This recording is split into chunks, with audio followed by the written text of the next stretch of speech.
Hello, xin chào các bạn đã quay trở lại với review 5 phút. Ở cuối tập trước, sau khi nhận lấy cuốn sách cấm từ tay vị huynh đệ của mình thì Quỷ Lệ và mọi người cũng quyết định đường ai nấy đi. Lúc này, Quỷ Lệ quyết định đem theo Tiểu Hôi đến tụ tập cùng đám người Quỷ Vương Tông. Tuy nhiên, không hiểu sao hết thảy mọi người đều tỏ ra vô cùng sợ hãi.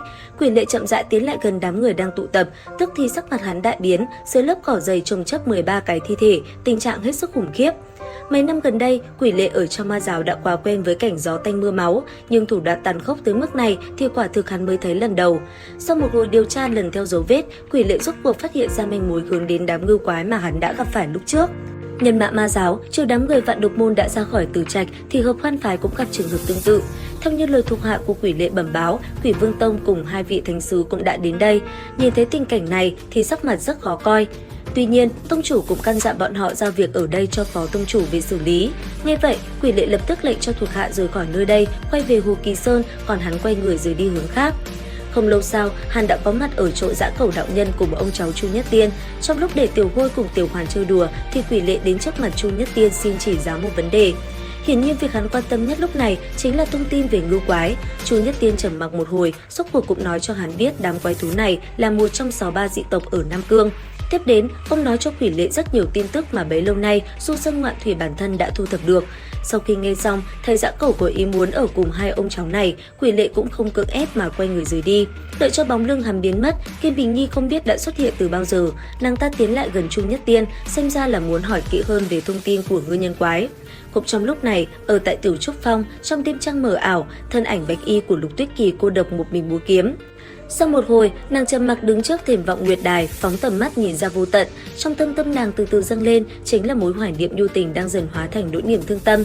Từ sâu trong vết thương lòng bỗng hiện rõ dần một nhân ảnh, khiến nàng khắc cốt ghi tâm. Không nói thiên địa bất nhân coi vạn vật như cỏ rác, ta đã không thể trở về nữa rồi của người đó, khiến Lục Tuyết Kỳ bất giác cảm thấy thê lương.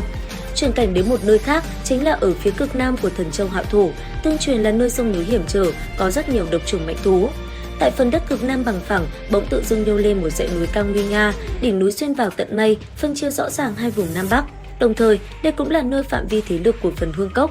Quỷ Lệ thân là đệ tử ma giáo, một mình đến đây, nguy hiểm quả thật không phải bàn cãi.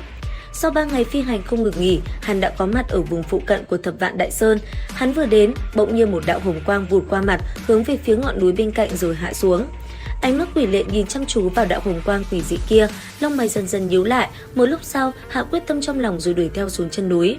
Lần theo dấu vết, hắn đi đến một ngôi miếu hoang. Sau khi đứng bên ngoài nghe được cuộc đối thoại của những người bên trong, khóe miệng khẽ nở một nụ cười lạnh lẽo khinh miệt.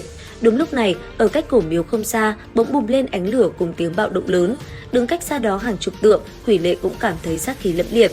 Khi lại gần nơi âm thanh náo loạn kia phát ra, một mùi máu tanh sộc lên, ập thẳng vào mặt khiến Quỷ Lệ khó chịu, khẽ cau mày.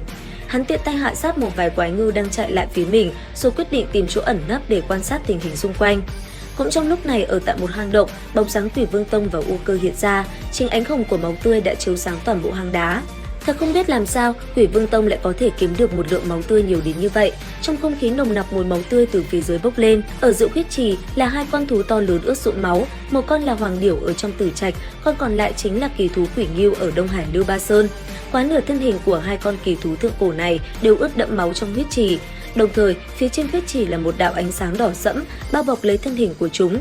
Nơi phát xuất ra tấm màn hồng quang này chính là Phục Long Đỉnh đang lơ lửng giữa không trung bởi một lực lượng thần bí. Mà khi ấy, bên trên Phục Long Đỉnh còn xuất hiện một nhân vật cực kỳ thần bí của ma giáo.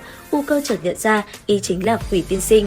Suốt những năm qua, Quỷ Tiên Sinh luôn nghiên cứu cổ văn, cuối cùng không ngờ cũng đã giải mã được những văn tự thần bí trên Phục Long Đỉnh. Nguyên lai văn tự kia chính là để ghi lại một trận pháp quỷ dị có tên gọi là Tứ Linh Huyết Trận, dựa vào pháp lực quỷ dị của chính Phục Long Đỉnh để phát huy ra một trận pháp uy lực tuyệt thế. Một khi Tứ Linh Huyết Trận đã thành hình, lực lượng của nó sẽ đủ sức hủy thiên diệt địa. Đến đây thì cũng hết tập 37 Chu Tiên 3D. Xin chào và hẹn gặp lại các bạn.